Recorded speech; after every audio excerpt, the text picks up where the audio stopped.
BBC News now on BBC One. Kasia Madera has the afternoon headlines.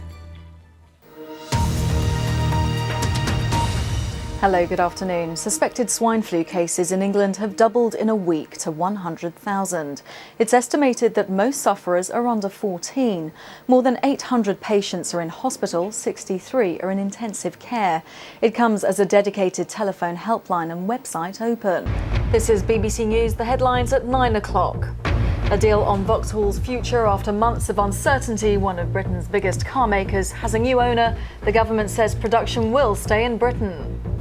Welcome to BBC News, broadcast to our viewers on PBS in America and also around the globe, coming up later.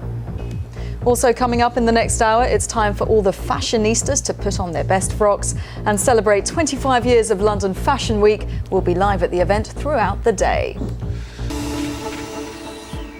Hi there, I'm Kasia. The real hustle's coming right up after your last update. A grand entrance for Gordon. He's spoken to the party conference as PM and he promised more student grants, a higher minimum wage and the boot for immigrants found with guns. Good afternoon, it's 3:31. You're watching BBC News with Kasia Madera and me, Tim Wilcox. Unemployment has climbed to its highest level in 13 years, according to the latest figures.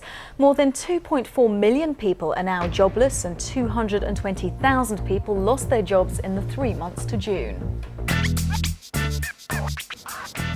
Hello, I'm Adam Parsons. And I'm Kasia Madera. Now, thanks to you lot, every week we get hundreds of pictures, stories and ideas sent into the BBC. We painstakingly look at every single one and we pick out the very best ones. To produce your news.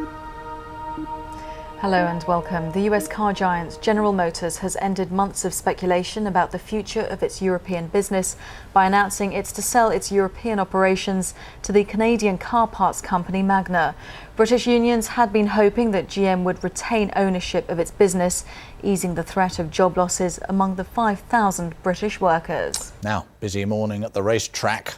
Kasia has the sports news. It has been busy indeed, Nick. We'll start with Formula One because the Malaysian Grand Prix is underway. Britain's Jenson Button started on pole position for Brawn GP. Sir Bobby played for Fulham and West Brom and was capped by England, but it's as a manager he'll be best remembered. He took England to the World Cup semi-finals at Italia 90 and enjoyed success with several clubs, including Ipswich, Newcastle and Barcelona. Well, we're going to break into this programme to bring you some breaking news this hour, and there are reports that 4 people have been killed in 2 explosions in the Indonesian capital, Jakarta. The news agencies Reuters and AP are reporting that 2 bomb blasts have occurred, one at the Marriott Hotel, the other at the Ritz. Of course, he wasn't planning for this to happen, but should he not have known better? Should he not have avoided it, especially since he was going there with an Afghan journalist? He had somebody else in his care. Well, our security correspondent Frank Gardner is here with me. You've been listening to that and the immensely hard work that these soldiers have been doing out there. The Brigadier said that Panther's Claw was a success. How do you assess the operation? Well, at 18 minutes past 4, let's get a reminder of our headlines. Unemployment has risen to more than 2.4 million according to the latest quarterly figures. Claims for unemployment benefit also grew to more than 1.5 million.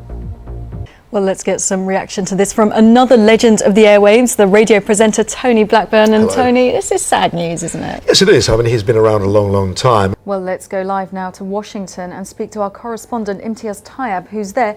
Imtiaz, now the White House is saying it's keeping a very close eye on developments, but will they actually push to do anything further about this? Is it likely to happen though? Because we're continuously hearing about public spending cuts. I can't imagine local authorities having the funds to pay for this. Let's get a reminder of our headlines. The Conservatives have won the Norwich North by-election with a majority of more than 7,000. Labour, which held the seat since 1997, came second, and the Liberal Democrats third. Thank you very much. Thank you. Thanks very much.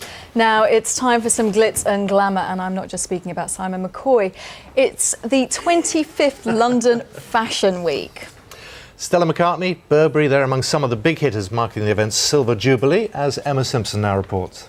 Tell me about the video. You're in a music box. Is this you being trapped by your music? Am I reading too much into this? You're definitely reading too much into it. Jocelyn, you won't mind my asking, but you've been around for ages. How do you do it? And you two look so much in love. How do you keep that going? Well, we live in separate houses. No way, come on. Cheeky, it's because the girls like it like this. I think on those wise words we'll wrap it up, and you can see that cheeky grin at Madame Tussauds in central London. Finally, The Independent says that men are much more likely to suspect their partner of infidelity. Apparently, they're better at reading the signs. This is what £6 million looks like spent on film lovers. You've got a brand new studio over there, state-of-the-art facilities, and this is the best bit. This is where you get to see the archives. We've got an A-list star cast of celebrities at the Mojo Awards. Behind me is Slash. There's plenty more inside. We'll find out who's won what. Also coming up in the next hour, finders but not keepers. The couple who stumbled on a winning lottery ticket but were ordered to pay back the prize. In 15 minutes on Entertainment 24, BAFTA newcomer Sam Riley tells us about his excitement at being nominated. And coming up shortly is World Business Report from Singapore with Rico Heason. Rico, what do you have for us?